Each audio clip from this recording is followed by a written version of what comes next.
You're listening to an Airwave Media Podcast. My name is Greg Jackson. I'm a PhD-holding historian, a professor, and the creator of History That Doesn't Suck, a podcast that makes legit, seriously researched American history come to life through entertaining stories. Join me for a chronological telling of the United States story, from the Revolution to fractious Civil War, tenacious inventors, brave reformers, and more. With more than 100 episodes, you can already binge listen your way from 1776 to the early 20th century. Listen to History That Doesn't Suck on Spotify.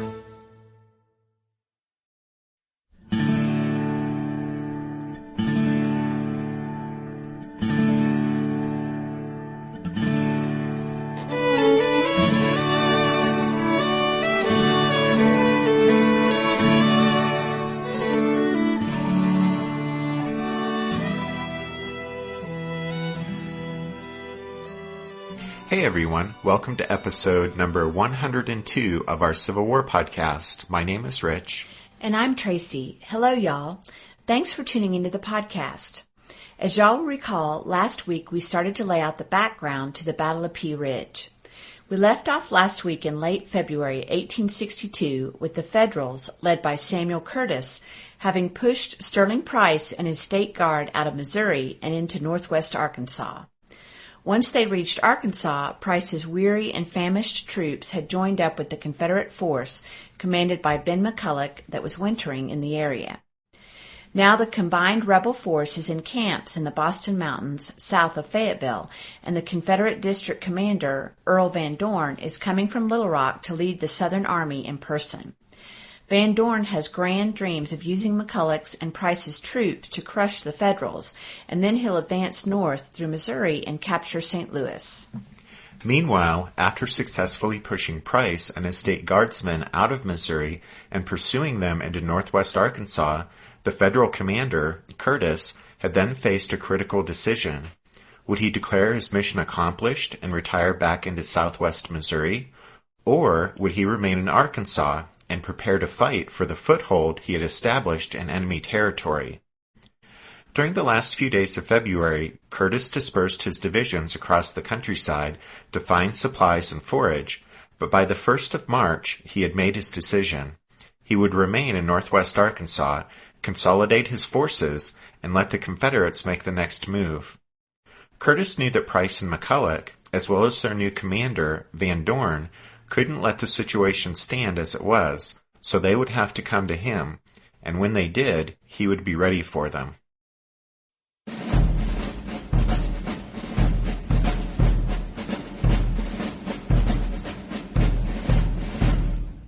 If we backtrack in time to February 22nd, that was the day Sterling Price and his Missourians finally reached the safety of the Boston Mountains south of Fayetteville. And it was also the day that the news finally reached Earl Van Dorn that Price had been pushed south by the Federals. Within 2 days of receiving that news, Van Dorn had left Little Rock and was on his way to take command of McCulloch's and Price's combined force. He was accompanied only by his chief of staff, his aide, who was also his nephew, and his personal servant.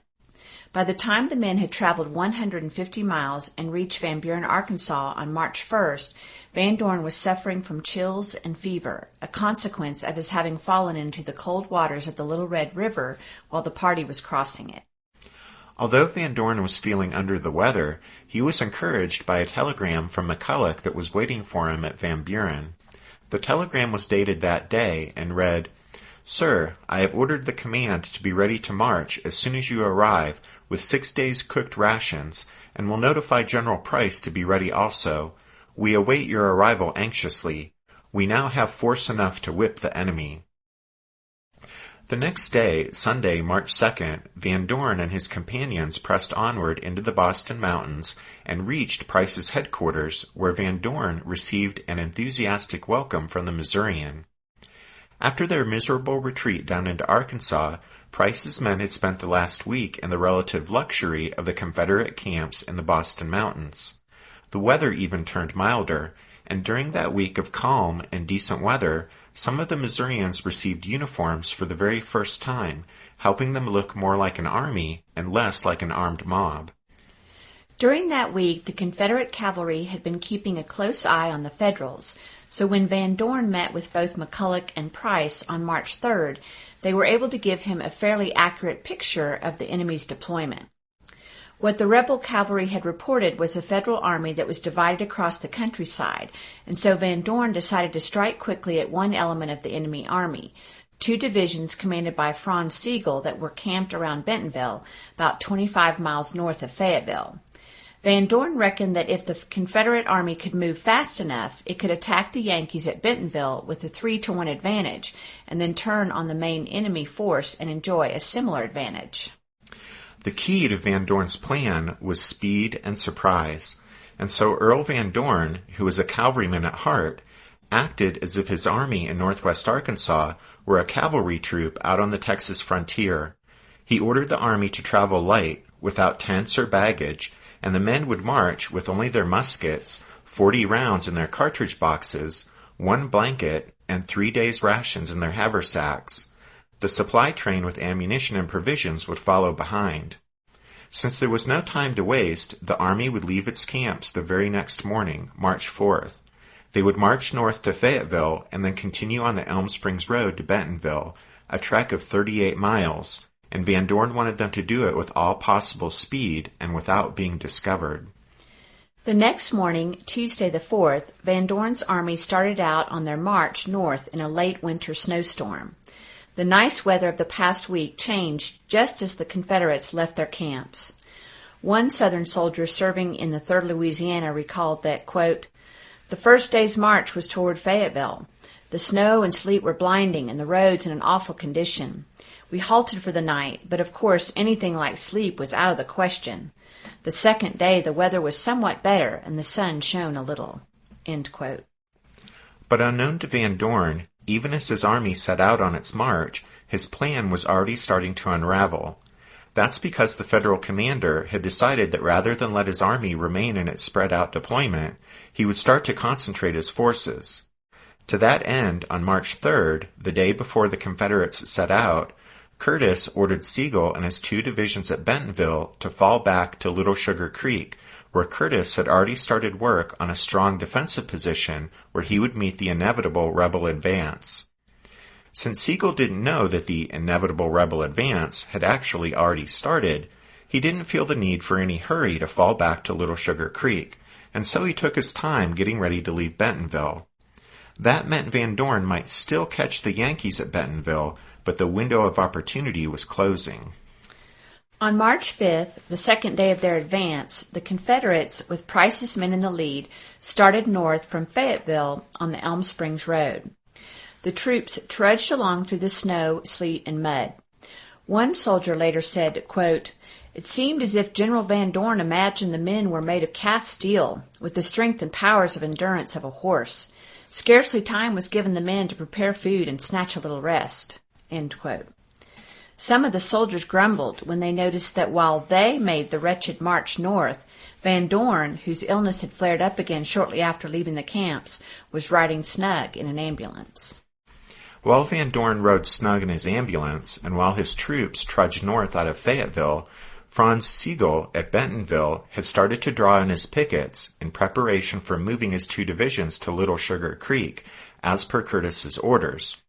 As part of Sigel's preparations, the cavalry outpost at Elm Springs was brought in, which meant the road from Fayetteville to Bentonville was left unguarded just as the Confederate army was approaching.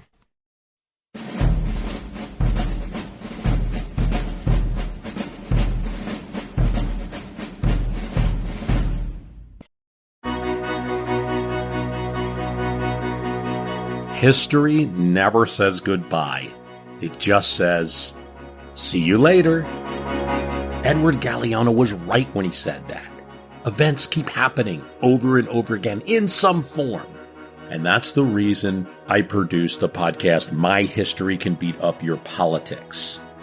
What is it? We take stories of history and apply them to the events of today to help you, perhaps, understand them better.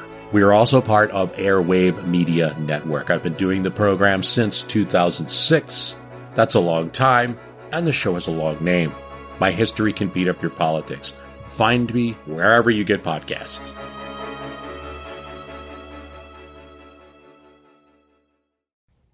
What's something you learned in history class that you feel wasn't the whole truth? Better yet, what's something you didn't learn at all that was omitted completely? That's what I'd like to call redacted history. I believe that all history, no matter how good or bad, needs to be told. There are wars, massacres, battles, and entire historical events that are just not in our school's history books. Have you ever heard of Mary Bowser? I didn't think so. My name is Andre White, the host of the Redacted History Podcast, the place where history's forgotten events, heroes, and villains get their story told, one episode at a time. So come huddle around the campfire with me and get ready to hear the stories that you were robbed of. And get comfortable. We're going to be here a while. The Redacted History Podcast. Real history never dies.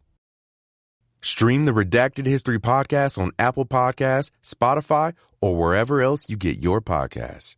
Late in the afternoon of the 5th, the second day of their march, the Confederates arrived at Elm Springs, between Fayetteville and Bentonville, and found that Sigel had withdrawn his outpost the day before.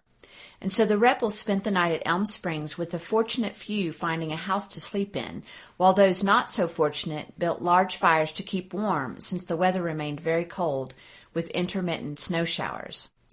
While most of their comrades were trying to keep warm or trying to get some desperately needed rest at Elm Springs, the 3rd Texas Cavalry was patrolling north toward Bentonville. Late in the afternoon, in the failing light and blowing snow, the Texas horsemen ran into some Federal pickets about 5 miles north of Elm Springs. The pickets had been left there by a careful Union officer, Colonel Frederick Schaefer of the 2nd Missouri, who, despite Sigel's orders, had no intention of leaving the vital road unguarded. Schaefer's good sense paid off, as his pickets discovered the Confederates were advancing up the Elm Springs-Bentonville road. But the Confederate advance had already been discovered even before that little skirmish between the 2nd Missouri pickets and the 3rd Texas Cavalry. That was because a loyal Union man from Fayetteville had found Curtis and told the Federal commander that the entire rebel army had passed through Fayetteville on their way north the day before. Later that evening, one of Curtis's spies also reported in, confirming the local man's story. The news that the inevitable enemy advance was underway prompted Curtis to send an urgent message to Sigel, ordering him to fall back to Little Sugar Creek immediately, even making a night march if necessary.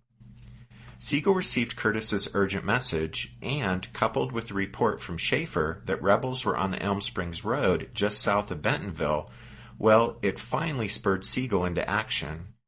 He called an officers' meeting at 1 a.m. on the morning of Thursday, March 6th, and issued orders for the withdrawal from Bentonville.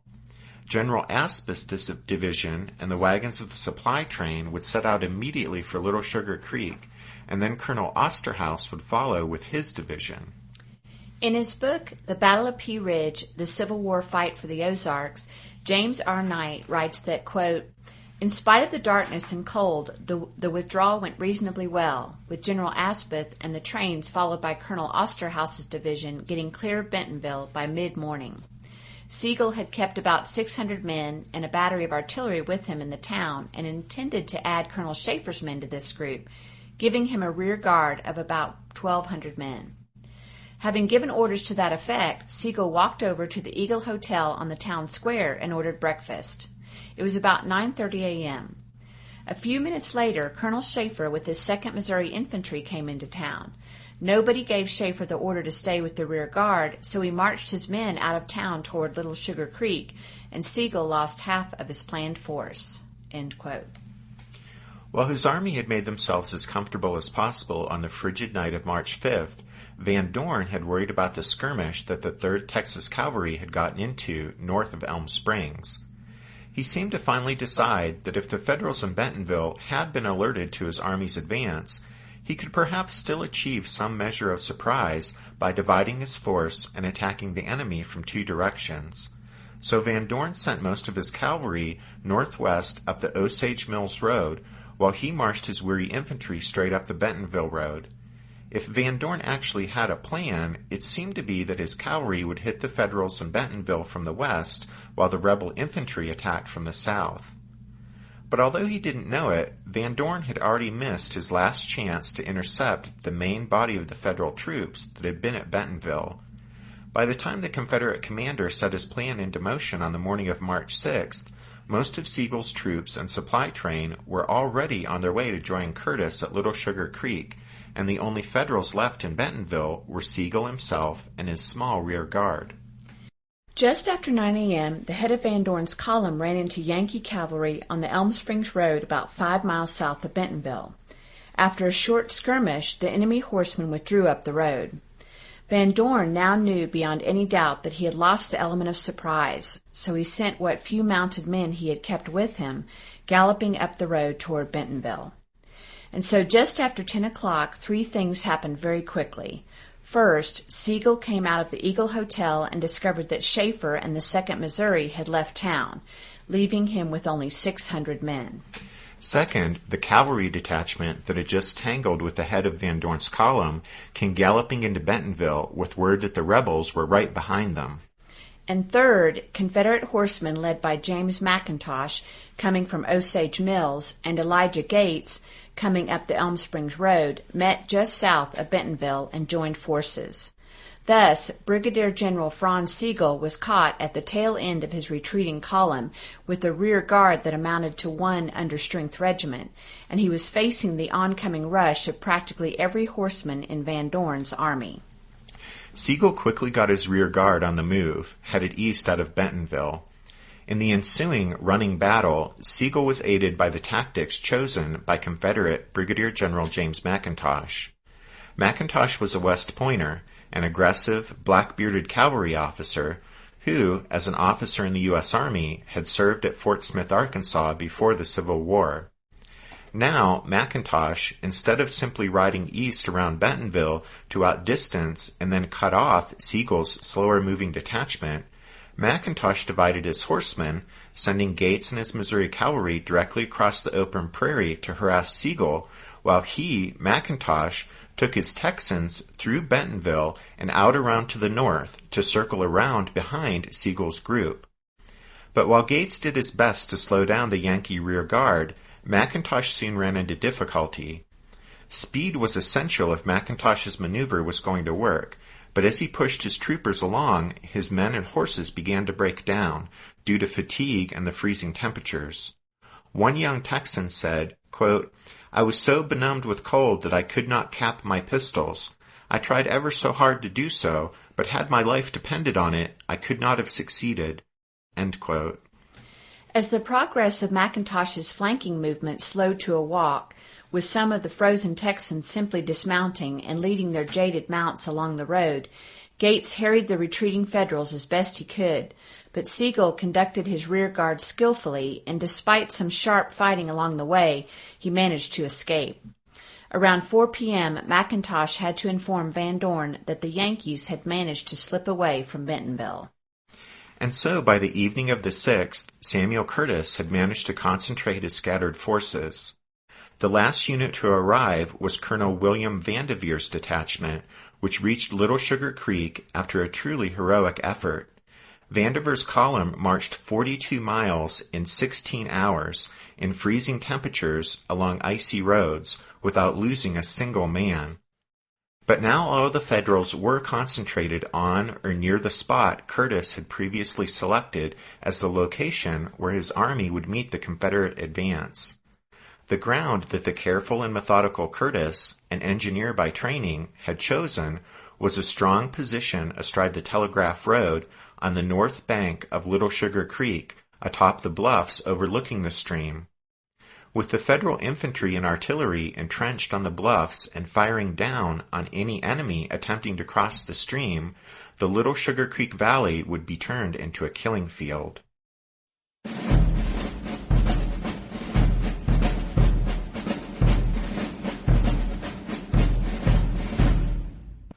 When Earl Van Dorn, riding in his ambulance, reached Bentonville about an hour behind the Confederate cavalry, he was desperately unhappy that he had failed to cut off Sigel's half of the Union Army. In their book, Pea Ridge, Civil War Campaign in the West, William Shea and Earl Hess explain that, quote, As daylight faded on March 6th, the Confederates found themselves in a critical situation. After 3 days of arduous toil, men and animals were in pitiful condition. Straggling was epidemic, and food and forage were gone. "Such a worn-out set of men I never saw," exclaimed a Confederate soldier. They had not one single mouthful of food to eat. Despite this perilous state of affairs, Van Dorn never considered returning to the Boston Mountains. He believed that the Federals had barely escaped annihilation and were on the run. He intended to pursue them into Missouri as far as possible, perhaps all the way to St. Louis. Van Dorn's resolve was strengthened by the arrival late in the day of Albert Pike's command from the Indian Territory, the battalion-sized 1st and 2nd Cherokee Mounted Rifles, and a squadron of Texas cavalry." End quote. Van Dorn met with Price, McCulloch, and McIntosh about 5 p.m. to discuss the Army's next move. McCulloch, who was the most familiar with the area, said that the Federal Army's position at Little Sugar Creek was extremely strong, and he recommended against making an attack on it. He instead suggested that the Confederates try to get around the enemy's right flank by way of a back road known as the Bentonville Detour. The Bentonville Detour ran in a roughly northwesterly arc for about 8 miles across Pea Ridge before it intersected with the Telegraph Road in Cross Timber Hollow, 5 miles north of the Yankees' defensive position at Little Sugar Creek. Van Dorn thought that McCulloch's suggestion was a capital idea, and he decided to set the Army in motion that very night. McCulloch couldn't believe his ears. Given the condition of the men and animals, the thought of immediately starting the Army off on a night march seemed unthinkable to the Texan. He asked Van Dorn, quote, "For God's sake to let the poor, worn-out, and hungry soldiers rest and sleep that night, and then attack the next morning." End quote. But Van Dorn, who was still acting as if the Southern Army were a cavalry troop that he could maneuver hither and yon on a whim, refused to heed McCulloch's plea. He had made up his mind. The Army would move immediately. In their book on Pea Ridge, Shea and Hess point out that another point of contention at that officers' meeting was the nature of the operation. McCulloch's proposal had been for a limited movement around the Federal right that would force the enemy army to abandon its strong defensive position and withdraw back to Missouri. In a rare moment of agreement, Sterling Price supported McCulloch's plan. But Earl Van Dorn wanted to accomplish something grander and more decisive than a mere turning movement. He wanted to envelop rather than merely outflank the Yankees. Van Dorn wanted the Army to march over the Bentonville Detour to cross Timber Hollow and block the Telegraph Road deep in the Federals' rear. Then, with the Confederate Army firmly astride the enemy's escape route back to Missouri, Curtis would have no choice but to surrender. Shea and Hess write, quote, "There is no evidence that Van Dorn gave any serious thought to the difficulties and risks inherent in his plan. While an envelopment clearly offered the possibility of a more spectacular triumph than a flanking movement, it meant the exhausted Confederates would have to march nearly twice as far. Moreover, the maneuver was exceptionally dangerous. If Van Dorn placed his entire army in the Federal rear, he also effectively placed the entire Federal army in his own rear. Van Dorn's analysis of the situation contained a fatal flaw. He failed to see that Curtis was concentrating for a fight, not running away from one. Undeterred by his lack of success thus far, unconcerned by the misgivings of his two principal lieutenants, and indifferent to the deteriorating condition of his forces, Van Dorn set his envelopment in motion." End quote.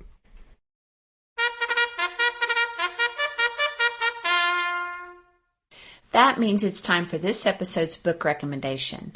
And our recommendation this time is Pea Ridge, Civil War Campaign in the West by William L. Shea and Earl J. Hess. For being one of the major battles out in the Trans-Mississippi and being just a really interesting Civil War battle, there seems to have been surprisingly little written about Pea Ridge, which is a bit of a shame. But Shea and Hess's book, which was published in 1992, would probably still be the definitive word on the battle anyway, so perhaps that knowledge has deterred others from taking up the challenge of writing about Pea Ridge. At any rate, you can find Pea Ridge, Civil War Campaign in the West by William Shea and Earl Hess listed along with all of our other book recommendations if you head over to the podcast website, which is www.civilwarpodcast.org. As we're getting near the end of 2014, Rich and I wanted to say thank you to so many of you who have contacted us this past year through Twitter or on Facebook, and also for all those great 5-star reviews y'all continue to leave on iTunes. All those expressions of support and encouragement mean a lot to us. Yeah, and we know a lot of you look forward to each new episode every week, since you've told us that. So we feel kind of bad that we're going to take the next 2 weeks off. But hey, come on, it's the holidays, so we don't actually feel too badly about taking a break, and we know that you guys will understand. So we'll have the next Pea Ridge episode out to you on Sunday, January 4th. And over the next 2 weeks, if you really miss us, don't forget there are now 2 members episodes over on the website, since just yesterday we released the show on the Battle of Pea Ridge. And thanks to all of you who went over to civilwarpodcast.org and signed up this past week to be members of the Strawfoot Brigade, like Richard, Mike, David, and Simon. And John, Jerry, Didier, and Will. And Jeff, Craig, Christopher, Kathleen, and John. And then a big thank you also to Simon N. over in the UK and Glenn E. from here in Colorado for their donations this past week. Thanks, guys. Thanks for listening to this episode of The Civil War, 1861 to 1865, a history podcast. Rich and I hope y'all have a Merry Christmas and a Happy New Year. And thanks, everyone. And we hope you guys all have a safe and happy holidays. We'll see you in 2015. Bye.